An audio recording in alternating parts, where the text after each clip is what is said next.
नमस्कार मित्रों, स्वागत है आपका हमारे चैनल पर। दोस्तों, आज जो कहानी हम लेकर आए हैं, ये कहानी एक मजबूर से कसवकर की कहानी है, जो अपने हालात को देखते हुए ऐसे मोड़ पर आकर बैठ गई कि वहाँ से निकल पाना मुश्किल होता है। चलिए शुरू करते हैं। कहानी के अंत तक बने रहना और अच्छी लगी तो एक लाइक जरूर करना, और अभी तक चैनल को सब्सक्राइब नहीं किया है तो चैनल को सब्सक्राइब जरूर कर लेना। ये कहानी से कसवकर गरीबी और अमीरी से नहीं बनते, जरूरतें सबकी होती है। मैं किसी की भी अब मदद नहीं लेती, अकेले हूँ, अकेले ही रहना चाहती हूँ।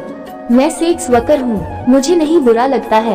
ये कहानी हरिद्वार की 28 वर्षीय महिला की है, जो अपनी पहचान एक किन्नर के रूप में बताती है। वह पेशे से सेक्स वर्कर है। ये कहानी उनके जीवन में उनकी पहचान की लड़ाई, उनके सेक्स वर्क के पेशे, उनके जीवन की चुनौतियों व समाज की अवधारणा को प्रतिबिंबित करती है। वह 12 साल की थी जब पिताजी नहीं रहे। परिवार में बुजुर्ग माँ, भाई भाभी हैं। वह परिवार के साथ रहती है लेकिन संघर्ष कर रही हैं। घर के हालात अच्छे न होने की वजह से घर वाले पढ़ा नहीं पाए। कहती, घर की जिम्मेदारियों ने मुझे कहां से कहां पहुंचा दिया, कुछ समझ ही नहीं आया। मैं क्या से क्या बनती जा रही हूँ। अब इतने आगे आ गई हूँ कि पीछे मुड़ना मुश्किल है, या शायद मैं पीछे मुड़ ही नहीं सकती। जब तक मैं घर वालों का सपोर्ट कर रही हूँ, वो मेरा कर रहे हैं। वैसे भी कौन चाहता है हमारे जैसा किसी के घर में कोई हो, उनका नाम गंदा होगा, ये सोचकर लोग हम जैसे को घर में ही नहीं रखते। मैं जो भी हूँ, जैसी भी हूँ, एक्सेप्ट करना है करो, नहीं तो कोई बात नहीं। 12-13 साल की उम्र में वह समाज की नजर में बिगड़ने लगी। पता नहीं कब लड़के से लड़की बन गई। लड़का होने पर लोग खुश होते हैं। बताती, लड़का घर का चिराग होता है, वंश चलाएगा, बहुत अपेक्षा होती है। फिर जब न लड़की न लड़का की न हो जाए तो खुद में बुरा लगता है। मैं क्या हूँ, न लड़की न लड़का, बीच में अटकी हूँ, जिसे समाज आज भी पूरी तरह से स्वीकार नहीं करता।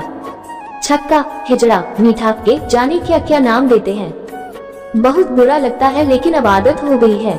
अपने पेशे के बारे में बताते हुए कहती, सुबह से उठकर नहाकर तैयार होना, फिर शाम होने पर से कसवत के लिए जाती हूँ।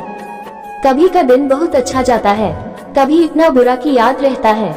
दुआ करती हूँ ऐसे लोग दोबारा न मिले, लेकिन ऐसा नहीं होता।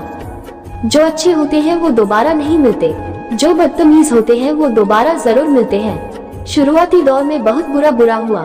गांव के गंवार मिल गए, कस्टमर ऐसे मिले, सिगरेट से जला दिया, बाल काट दिया, नोचते हैं, खींचते हैं। कहा, सेक्स वर्कर गरीबी और अमीरी से नहीं बनते, जरूरतें सबकी होती है। मैं किसी की भी अब मदद नहीं लेती, अकेले हूँ, अकेले ही रहना चाहती हूँ। मैं सेक्स वर्कर हूँ, मुझे नहीं बुरा लगता है। मैं खुश हूँ कि मेहनत से कमाती, अपना शरीर बेचती हूँ।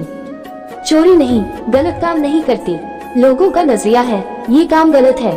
मेरा मानना है कि किसी की गुलामी से अच्छा है कि खुद पर निर्भर रहूं। ये काम भी इतना आसान नहीं है, हर तरह के लोगों से सामना होता है।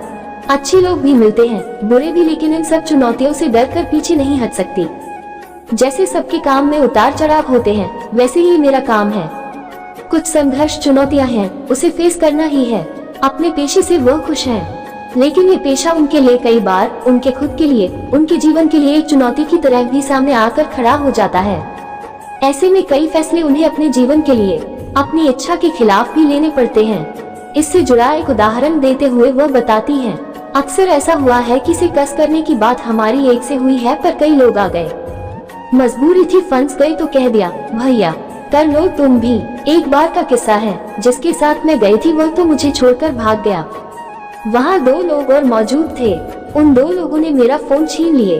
18,000 का फोन था, छोड़ नहीं सकती थी, इसलिए कहा कर लो दोनों। मेरे साथ सेक्स किया, बुरी तरह से मारा, लेकिन मैं अपना फोन नहीं छोड़ी। सेक्स करने दिया, फिर फोन लेकर आए। कई बार ऐसा होता है, कई लोग आ जाते हैं और पैसे भी नहीं देते, सेक्स करके चले जाते हैं, फिर डांट कर चिल्ला कर भगा देते हैं। धंधा है हमारा, इस लाइन में है, काम तो नहीं छोड़ेंगे, लेकिन अब बहुत कुछ समझ आ गया। मेरा घर इसी से चलता है। मेरे परिवार वाले नहीं जानते कि मैं देर रात कहाँ रहती हूँ, कैसे उनकी महंगी महंगी जरूरतें पूरा करती हूँ। परिवार को अपने बचपन के बारे में जोड़ते हुए कहा, जब मैं बचपन से जवानी में कदम रख रही थी, बहुत कुछ सुनाते थे, कैद रखना चाहते थे, लेकिन अब नहीं।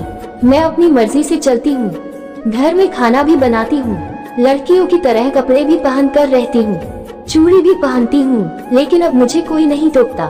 घर वाले छोटे कपड़े पहनने पर टोकते हैं, बुरा लगता है। मैं चाहती हूँ मैं छोटे छोटे कपड़े पहनकर निकलूं, सबकी नजर मुझ पर हो।